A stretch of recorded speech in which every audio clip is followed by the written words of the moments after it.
La peur du malaise ou de tomber en perdant connaissance. Je te donne 2 clés pour résoudre ce problème. Like si ça te parle et abonne-toi si tu veux une vidéo par jour pour guérir de l'angoisse. Donc tu vis avec cette peur constante de la perte de connaissance, la peur de la perte de contrôle qui te ramène en fait à la peur de la mort au final, qui se déclenche souvent suite à une impression de perte de moyens corporels, donc des vertiges, une sensation de tête légère, etc. Déjà, une fois que la vidéo est finie, je t'invite à aller voir ma vidéo que j'ai publiée cette semaine sur la peur de conduire. Parce que j'explique en fait de manière détaillée les 3 aspects à remplir qui va faire le succès d'une thérapie d'exposition. Donc tu l'as compris, une peur comme ça se guérit en faisant une thérapie d'exposition, justement. Mais il faut qu'elle soit bien faite, donc je t'invite à voir la vidéo. Mais il y a quand même une deuxième clé importante que je vais te donner spécifiquement par rapport à cette peur. C'est que la piste de guérison qui apportera le plus de résultats le plus rapidement, c'est l'arrêt des mécanismes de CCR physiques. Donc les mécanismes de recherche de contrôle, certitude et réassurance physique que je t'ai listé ici,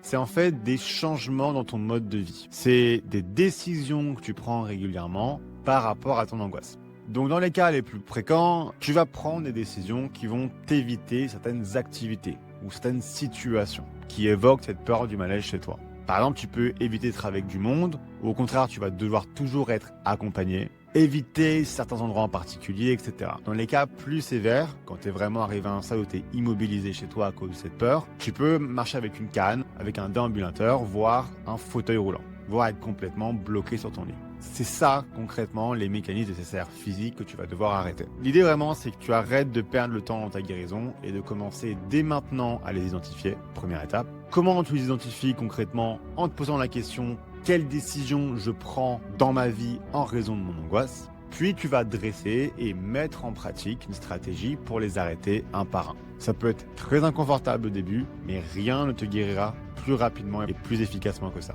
Voilà, j'espère que ça a été clair pour toi. Si tu veux faire le point ou commencer ta guérison, tout simplement, je t'invite à faire le test de début de guérison que tu trouveras via le lien sur mon profil.